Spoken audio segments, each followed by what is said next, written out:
¿Qué estuviste viendo de lo que ocurre en Argentina? Recordemos que Sí, Jorge vive en España. lamentable me parece un poco, ¿no? Porque, a ver, por supuesto que yo pienso que además de un frente electoral, hay también en el interior de ese frente electoral tiene que haber un frente de lucha, tanto por la cuestión del magnicidio, que no se puede diluir, como también por la proscripción de Cristina. Vaya por delante eso. Pero después me parece que también tendría que haber un rasgo diferencial con respecto a lo que es la derecha. Es decir, estos comportamientos en donde se ve claramente que son disputas internas y que transforman la política en un sucedáneo del Gran Hermano, que suceda en la derecha, bueno, ya sabemos que ahí hay nada más que una vocación de poder. Pero me parece que tendría que haber una ética militante, y no me pongo afuera del asunto, estoy en el interior del asunto, en donde sería interesante, sería más atractivo una cierta constricción, podríamos decir, a la hora de estar mostrando públicamente todo el tiempo. O sea, hubo un momento extraordinario que fue lo de la mesa política y el documento. Pero duró nada. Horas. Ya horas. Sí. Entonces ahí pienso que un proyecto que tiene su anclaje en un movimiento nacional y popular debería tener una cierta correspondencia con una ética en donde haya grandeza, donde haya un cierto despojamiento de los narcisismos en juego. Yo estoy muy marcado por la autoaniquilación de Podemos, porque por ejemplo ahora aquí en España el que salga tercero es el que va a gobernar, y si Vox saca más que Podemos, que es muy probable, se acabó todo, y hubo un proyecto, una coalición de izquierda que en el contexto europeo era muy interesante, pero el proceso de autoaniquilación de Podemos por su velocidad interna fue terrible. Más pasa el tiempo, más comprendo todo lo que se perdió en aquel entonces en el intento de forjar una nueva política. Y el Frente de Todos tendría que ser la palanca de esa nueva política. Y esa nueva política tiene que dar un cierto ejemplo. Y no digo que no haya tensiones y conflictos potentes, pero el modo de tratarlos es el que me preocupa. El modo de tratarlos... Perdón. Seguí, por favor. No, en el modo de tratarlos pienso que tendría que haber un poco de moderación en cuanto a no armar el espectáculo tan rápido. Te quiero consultar sobre algo que debatimos hoy en el Pase, relacionado a una nota que publiqué yo el fin de semana, en donde puse la posición de cada uno de los actores el fin de semana. Es decir, qué piensa Cristina, qué piensa Alberto, qué piensa Massa, qué piensa Máximo y qué piensa Axel. Y Cristina piensa que la fórmula ideal sería Massa y Guado, Massa como candidato a presidente y Guado como a vicepresidente. Comprende que hoy Massa no está pasando un buen momento porque no está pudiendo domar la inflación. Pero me quedo en eso, me quedo en cuál sería, no el deseo, no está bien decir que ese es el deseo de Cristina, sino la decisión de lo que ella considera que ante el acoso del lawfare, ¿no?, circunstancias tan comprometidas como en la Argentina, la salida ideal sería eso. Y me pregunto por el tema de la representación, ¿no? Es decir, en 2019, cuando Cristina decide que sea Cristina, representaba a Alberto, cuando Cristina decía que sea Alberto, ¿representaba a Alberto realmente lo que quería el voto de Cristina? Yo creo que no. Y que con el tiempo, salió a la luz.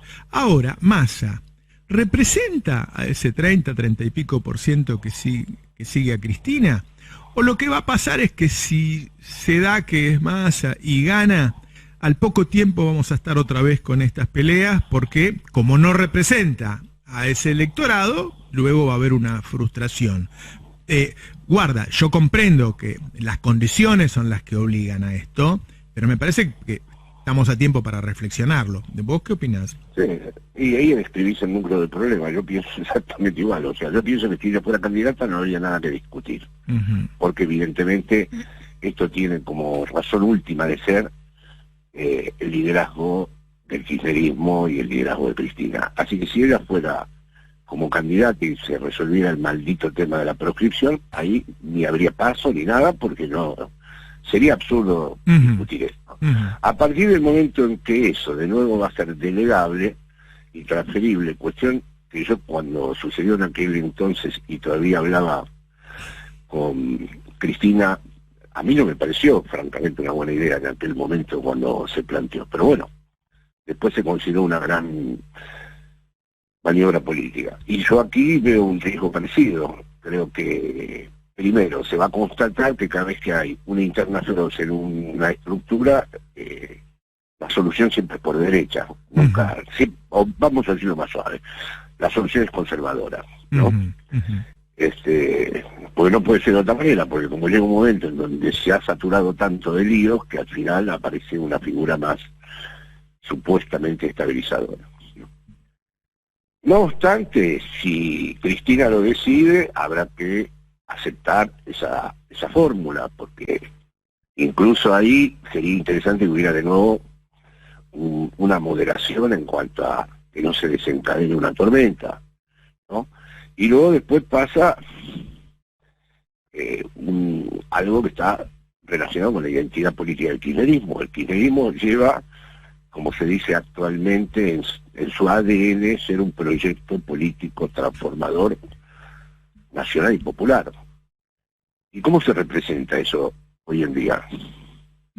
Es un problema estructural muy serio, ¿no? Porque parece que incluso en todas partes hay una dificultad para representar lo que era o bien la izquierda o bien los proyectos nacionales y populares. ¿Puedo decir que representa algo que hoy no se puede hacer? Exacto, sí. Que se entiende así, que hay un gran consenso de que no se puede hacer. Y por lo tanto se patalea, se dice, se critica el que no lo va a hacer, ¿no? Tampoco se dice claramente, bueno, es que en realidad no lo podemos hacer. Y se da vuelta y se dicen cosas absurdas, como que se firmó un acuerdo con el Fondo Monetario Internacional que nadie conocía, o que no se había leído la letra chica, o todas cosas que uno dice, no, pero esto así no puede ser. Es decir, o se establecen claramente los límites de qué se puede hacer. A mí me gustan las apuestas arriesgadas, ¿eh? Si el kirchnerismo se propone hacer lo que no se puede hacer hoy en día, sería muy interesante, pero para hacerlo necesitaría una gran cohesión, una construcción de un consenso muy grande, y me parece que además que ella estuviera al frente de eso. Cuando decimos hacer lo que... Bueno, sí, perdón. No, hay algo que yo ya lo viví en otros años y que vuelvo a percibir, que es tan fuerte la persecución a Cristina, ahora es peor porque acaban de querer matarla, que hay mucho incentivo para alejarse de ella de parte de muchos actores, ¿entiende? Sí. Entonces es muy difícil armar algo si hay tantos queriendo alejarse. ¿De los propios? Sí, pero eso porque no le pongo nombres, nada, narro una situación, digo, o sea, el miedo, lo que se genera, digo, el lawfare es algo más inasible que una dictadura, ¿no? Es algo tan sí, más inaprehensible, sí. Claro. Y bueno, pero si fuera así, ya ganaron. Si resulta que lo que está operando internamente es el miedo a estar bajo la conducción o el liderazgo de ella, eso ha finalizado en el movimiento nacional y popular. Eso, gusta a quien guste, la que está siempre encarnando a ese movimiento nacional y popular es ella. Bueno, hay un dato concreto que porque si no queda simplemente como una opinión mía. No hay un llamado de todos los sectores a evitar la proscripción de Cristina, concreto, sólido, con medidas claras. No, eso no existe. No sucedió. Bueno, ahí ya está bien, claro que no sucedió. No okay. sucedió. Y bueno, entonces ahí esto no es un partido, esto no es un frente ligado seriamente a la conducción de un movimiento nacional y popular, es otra cosa. Si realmente esto es así, es que hay dos problemas ahí, Roberto. Yo acabo de comprender ahora lo que vos decís, y a la vez ella también, o el kirchnerismo, mejor dicho, tendría que ser más cuidadoso con los que se aproximan al proyecto, porque en cualquier caso, si el kirchnerismo pudiera atreverse a realizar una conducción del país más atrevida, también tendría que contar con esos que tienen un poco de miedo. Así es. No se puede no contar con ellos, es decir, en cualquiera de los casos, es que aquí veo un problema doble. Como vos decís muy bien, hay algunos que pueden estar asustados de lo que Cristina y el kirchnerismo pueden llegar a hacer. Pero además, Cristina y el kirchnerismo, si fueran capaces de hacer algo distinto a lo que hizo este Frente de Todos, y se pudiera radicalizar, y se pudiera atrever a tomar algunas medidas que son urgentes para la población, también tendrían que contar con los que son más moderados, con los que se asustan, con los que piden que las cosas vayan más despacio. Es decir, en el esquema que actualmente llamamos democracia, que es un esquema envenenado, es un presente griego, la democracia es un regalo horrible, porque está de entrada apropiada por la derecha, un proyecto de transformación necesita un consenso que incluya a aquellos que no irían en el mismo...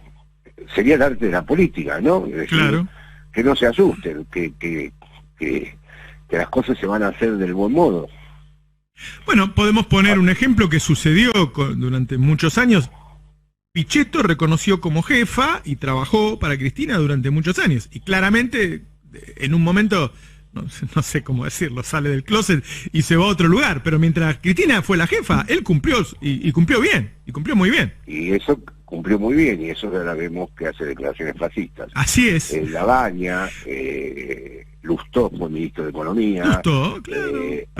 Hubo un montón, exactamente, hubo un montón de personajes que yo me acuerdo cuando era agregado cultural, que venían a España, los conocía, hablaba con ellos y eran de talante conservador. O sea que realmente a veces en la mitología kirchnerista de muchos simpatizantes del kirchnerismo, yo a veces escucho una idealización absoluta de ese momento histórico. No, eso además no puede ser de otra manera, no es que sea un déficit del kirchnerismo. Estaba también atravesado por distintas estrategias, distintas tácticas, distintas gramáticas políticas que incluían a personajes que no siempre, no eran todos semejantes a Néstor y a Cristina. Claro. Eso no fue nunca así. Si hubiera sido así, hubiera sido una minoría intensa. Este fue el error de Podemos, es decir, de creer que se podía construir una realidad política idéntica a lo que ellos mismos eran. Claro, claro. En esto lo ganó Sánchez el partido. Sánchez no pretende que sus aliados sean idénticos. Claro. Esto es un tema complejo, pero desde el momento que no estamos en proyectos revolucionarios, los proyectos revolucionarios también necesitan de aliados y también necesitaban, mejor dicho, en determinadas etapas necesitaban también ampliar su campo de alianzas.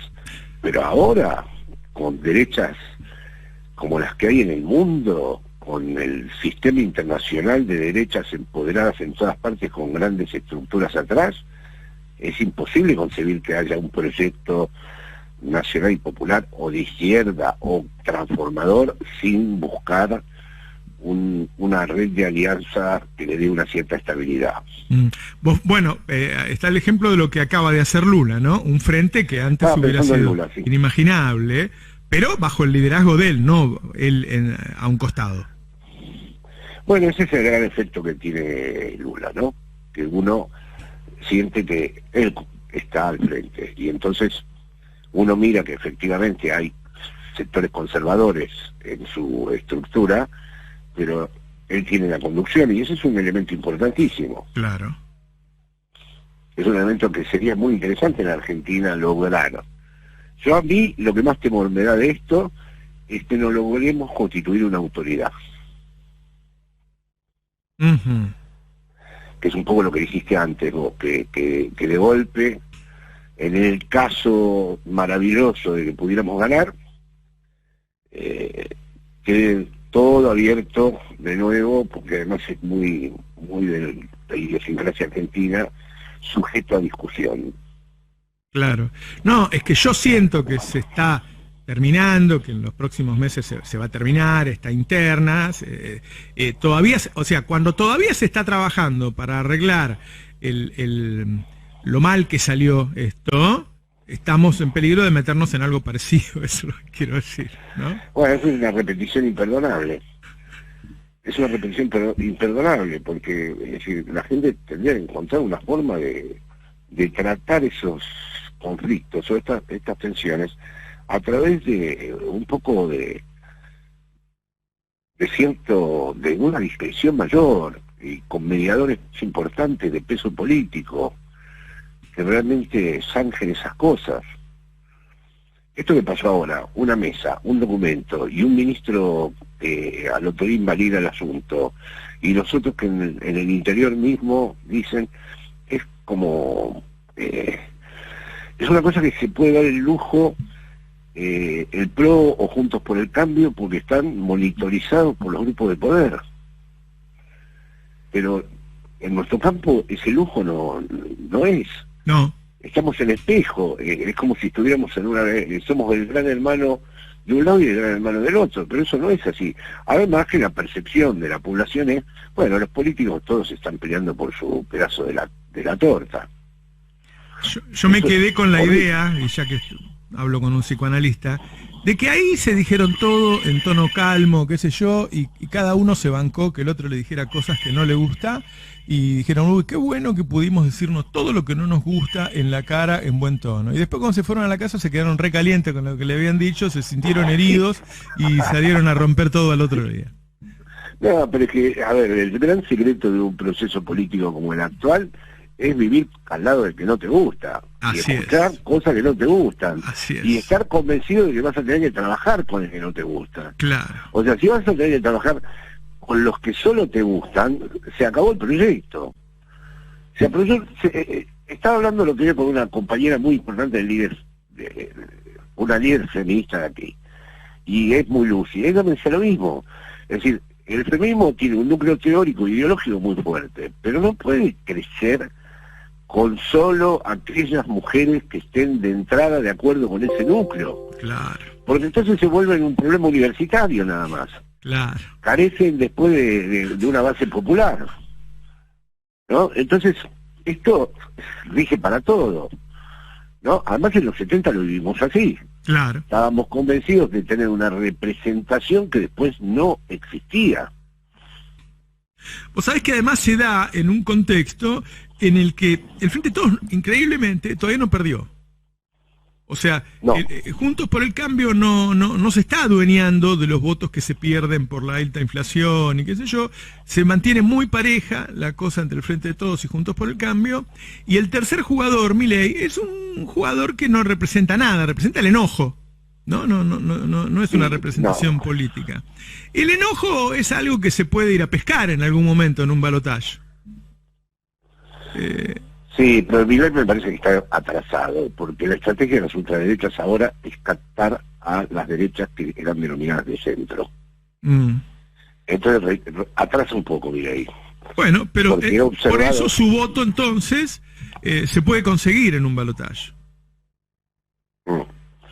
Sí, podría ser. Podría ser si la fórmula que surge de nuestro campo sea impecable, en el sentido de que no se discuta más. Que no se discuta más. Que garantice que va a haber un tiempo que durante el mandato mismo no se la ponga en juego. No haya ese lujo, ese es un lujo. Ese es un lujo sacrificial, es decir, una ofrenda es eso. Es decir, mira, además como somos distintos y especiales, nos vamos a matar entre todos.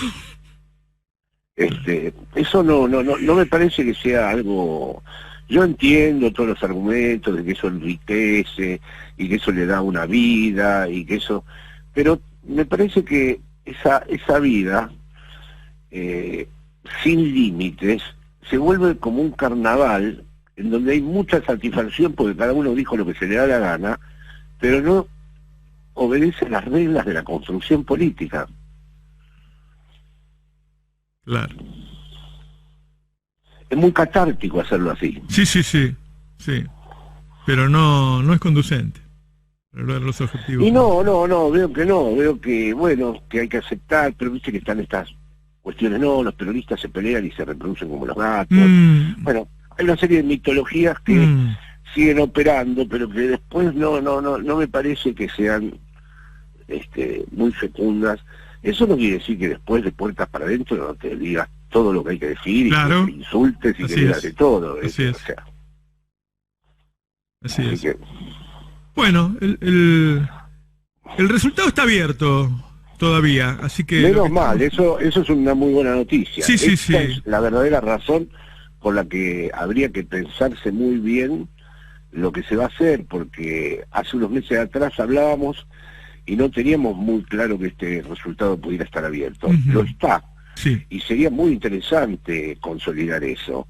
Y sería muy interesante que, o bien que Cristina se presente, que así es, escucho voces muy distintas, y terminar con la discusión de cuál sería el candidato, o bien que lo que ella considere que es la representación sea un punto de llegada, que no, y que ella misma lo considere un punto de llegada. Claro. Tiene que estar muy convencida. Jorge, muchas gracias por ayudarnos a pensar un rato. A vos. Y vos me ayudás a pensar a mí. Muchísimas gracias. Un fuerte abrazo. Jorge Alemán.